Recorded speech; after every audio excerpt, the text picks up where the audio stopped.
प्रस्तुत है विधानसभा समीक्षा। आलेख प्रवाल सक्सेना, वाचन स्वर नवनीत चौबे। मध्य प्रदेश विधानसभा के बजट सत्र के 7वें दिन आज सत्तापक्ष और प्रतिपक्ष के बीच कई मुद्दों पर तीखी नोकझोंक और आसंदी के समक्ष नारेबाजी का घटनाक्रम भी नजर आए। प्रदेश के परिवहन नाकों और चेक पोस्टों में अवैध वसूली होने के गंभीर आरोपों को लेकर परिवहन मंत्री का ध्यान आकर्षित करने के दौरान प्रतिपक्ष कांग्रेस ने न केवल आसंदी का घेराव किया बल्कि सदन का वॉकआउट भी किया। दरअसल समूचा विपक्ष परिवहन घोटाले की जांच सीबीआई से कराने की मांग कर रहा था। बजट सत्र के दौरान कांग्रेस विधायकों ने आरटीओ के पूर्व कांस्टेबल सौरभ शर्मा के मामले में सीबीआई जांच की मांग उठाई। उपनेता प्रतिपक्ष हेमंत कटारे ने बताया कि 2016 में तत्कालीन परिवहन मंत्री ने सौरभ शर्मा की नियुक्ति हेतु पत्र लिखा था, जिसके आधार पर यह प्रक्रिया आगे बढ़ाई गई थी। यह मांग राजनीतिक विवाद के केंद्र में उस समय की नियुक्ति प्रक्रिया और उसके पारदर्शिता पर सवाल उठाती है। कांग्रेस का जोर इस बात पर है कि यदि नियुक्ति के पीछे अनुचित प्रक्रियाएं रही हों तो सीबीआई जांच से निष्पक्षता और सत्यापन सुनिश्चित किया जा सकता है। प्रश्नकाल के उपरांत विधानसभा अध्यक्ष नरेंद्र सिंह तोमर ने ध्यान आकर्षण के विषय पर सदस्यों का ध्यान आकर्षित किया। इस दौरान नेता प्रतिपक्ष उमंग सिंघार और उपनेता प्रतिपक्ष हेमंत कटारे ने परिवहन नाकों और चेक पोस्टों पर सवाल खड़े किए। इन नेताओं का आरोप रहा कि यहां गंभीर अनियमितताएं हो रही है। नेता प्रतिपक्ष का यह भी कहना था कि अब तक किसी पर कोई ठोस कार्रवाई नहीं हुई। इस पूरे मामले की सीबीआई से जांच कराई जानी चाहिए। वहीं उपनेता प्रतिपक्ष हेमंत कटारे ने आरटीओ के पूर्व कांस्टेबल सौरभ शर्मा को लेकर सदन में गंभीर आरोप लगाए। इधर परिवहन मंत्री राव उदय प्रताप सिंह ने स्पष्ट कहा कि पूरे मामले की जांच चल रही है। इसके निष्कर्ष के आधार पर ही आगे की कार्रवाई की जाएगी। इसे लेकर सदन में हंगामा हुआ और सीबीआई जांच की मांग के बीच स्पीकर द्वारा दूसरे ध्यानाकर्षण प्रस्ताव पर चर्चा के लिए विधायक ब्रजेंद्र प्रताप सिंह को बुलाया गया।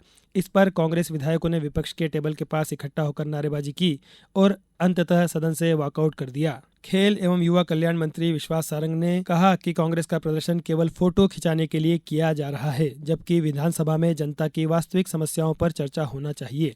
उन्होंने सरकार की तत्परता पर बल दिया कि वे हर समय चर्चा के लिए तैयार हैं।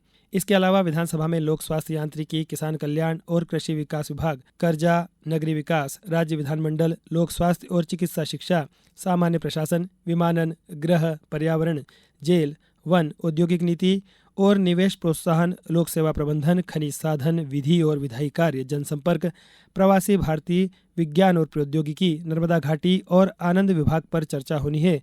बजट पर लंबी चर्चा के चलते विभागवार चर्चा नहीं हो सकी थी।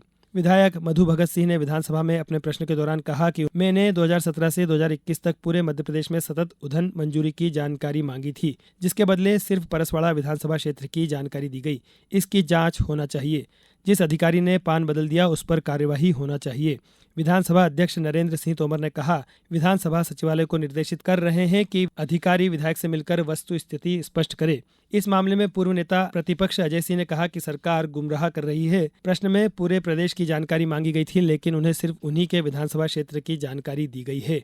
प्रश्नकाल के दौरान ब्रज बिहारी पटेरिया ने उच्च शिक्षा मंत्री के सामने रूसा एवं विश्व बैंक परियोजना का मामला उठाया। उच्च शिक्षा मंत्री ने अपने जवाब में कहा कि इस मामले में निरंतर विभागीय जांच की जा रही है। भाजपा के विधायक अभय मिश्रा ने सवाल किया, क्या भारत के नियंत्रक महालेखा परीक्षक के प्रतिवेदन दिनांक 31 मार्च 2021 को समाप्त हुए वर्ष का मध्य प्रदेश शासन द्वारा प्रतिवेदन संख्या 8 में PMGSY के लिए एसबीटी के अनुसार बिटुमिन क्रय में धोखाधड़ी कर चालानों की जांच के दौरान पता चला कि 790.30 करोड़ मूल्य का 2.10 लाख मीट्रिक टन बिटुमन शासकीय रिफाइनरी में क्रय किया गया, जिसमें हेराफेरी की गई। विवरणों में चालान संख्या, चालानों की तारीख में हेरफेर, मूल प्रति के बजाय ट्रांसपोर्टर विक्रेता का उपयोग किया गया। 320.7 करोड़ मूल्य के 0.80 लाख टन बिटुमेन क्रय के समर्थन में 3,379 चालान जारी नहीं किए गए, जो धोखाधड़ी व कूट रचना है। इस पर आपराधिक प्रकरण के साथ वसूली के क्या निर्देश देंगे, बताएं। प्रश्नांश तारतम्य में पीआईयू के सड़कों के निर्माण में संदिग्ध क्रय के लिए अनियमित भुगतान किया गया। इस तरह ठेकेदारों को 320.75 करोड़ का भुगतान किया गया, जिसकी जांच एवं कार्यवाही विभाग द्वारा नहीं की गई। इसकी जांच एवं कार्यवाही बाबत क्या निर्देश देंगे। प्रश्नांश एवं संदर्भ में ठेकेदारों द्वारा अलग अलग पैकेजों में बिटुमेन क्रय के प्रमाण पत्र के रूप में 30.83 करोड़ मूल्य के 362 चालान प्रस्तुत किए। जिस तरह 2 ठेकेदारों द्वारा 3 अलग अलग पैकेजों में 82.04 लाख मूल्य के 10 चालान धोखाधड़ी से प्रस्तुत किए, इस प्रकार डुप्लीकेट ट्रिप्लीकेट चालान के कारण विभाग द्वारा 32.47 करोड़ संदिग्ध कपटपूर्ण भुगतान हुआ। प्रश्नांश में उल्लेखित प्रतिवेदन अनुसार परिशिष्ट 219 एवं परिशिष्ट 2110 में उल्लेखित संविदाकारों के विरुद्ध राशि वसूली के साथ कपटपूर्ण भुगतान व फर्जी चालान प्रस्तुत करने पर आपराधिक प्रकरण दर्ज करने के साथ राशि वसूली करने के निर्देश देंगे। राशि वसूली न करने पर शासन को आर्थिक क्षति पहुंचाने के लिए उत्तरदायी अधिकारियों से भी राशि वसूली के साथ धोखाधड़ी के अपराध पंजीबद्ध किए जाने के निर्देश देंगे। अगर नहीं तो क्यों? प्रश्नांश में उल्लेखित आधारों पर संबंधित ठेकेदारों एवं अधिकारियों कर्मचारियों के विरुद्ध राशि वसूली के साथ आपराधिक प्रकरण दर्ज करते हुए अन्य कार्यवाही बाबत क्या निर्देश देंगे? अगर नहीं तो क्यों? इसके जवाब में पंचायत मंत्री प्रहलाद सिंह पटेल ने अपनी विस्तृत रिपोर्ट में कहा कि इन सभी मामलों में सरकार गंभीर है और आगे कार्यवाही की जा रही है। विधानसभा समीक्षा समाप्त।